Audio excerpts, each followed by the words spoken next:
Sorry po mga kababayan kasi hindi na ko po siya pasusunodin na ng January 3. Kawaw. Ito pala ang dahilan kung bakit hindi makapunta si Chris na sa Manila. Hello mga ka-cute, Happy New Year po sa ating lahat, nawa ay nasa mabuting kalagayan po tayo saan man tayo dako ng mundo naruroon. Sa live ni Sir Paul sa FB page niya, pinaliwanag doon kung bakit hindi makapunta si Chris na sa usapang January ay susunod siya sa Manila nang dahil di umano ito sa requirements ng Google AdSense na kailangan nitong ayusin. Yes, importante talaga ito dahil kung hindi maayos walang kwenta ang laway mong satsat ng satsat pag nag-vlog.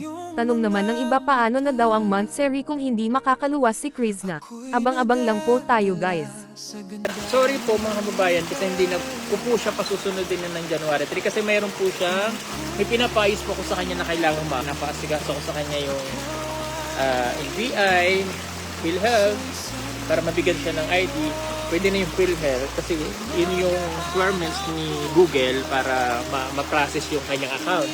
So, pwede yung PhilHealth at NBI. Tapos susunod na lang yung passport. So, yun yung mabilis na paraan para mabigyan siya ng ID. Kasi gawin mo na yung tama na mapapabuti sa'yo. Kasi wala pa siya noon. Sayang yung pinaghihirapan niya sa pagko-content sa pag-vlog.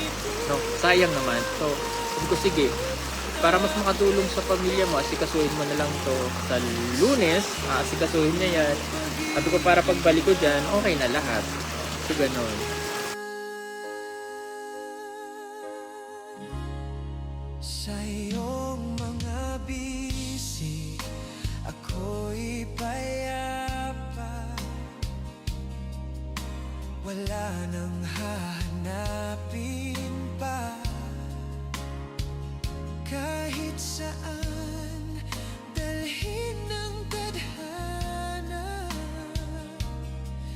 Ngiti mo'y sapat na mahal sinta.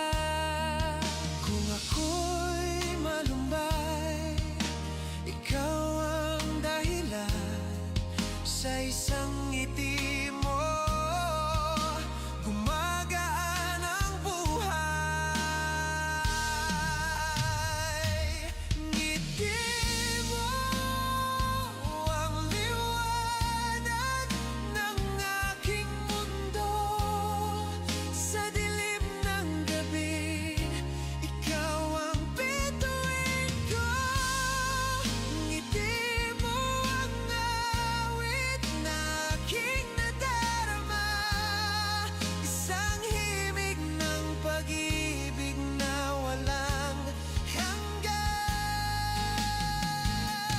At kung bukas ay may bagyo, ngiti mo'y siyang sisilong ko. Kahit kailan, kahit saan, ikaw at ang ngiti mo ang aking tahanan. Ngiti mo ang liwanag ng aking mundo. Sa dilim ng gabi, ikaw ang bituin ko.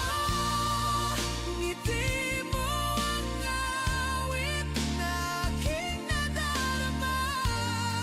Isang himig ng pag-ibig na walang hanggan.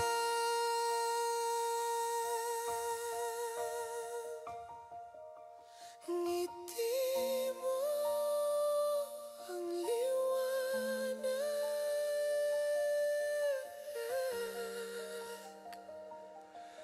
Ngiti mo, sinta, ang aking ligaya.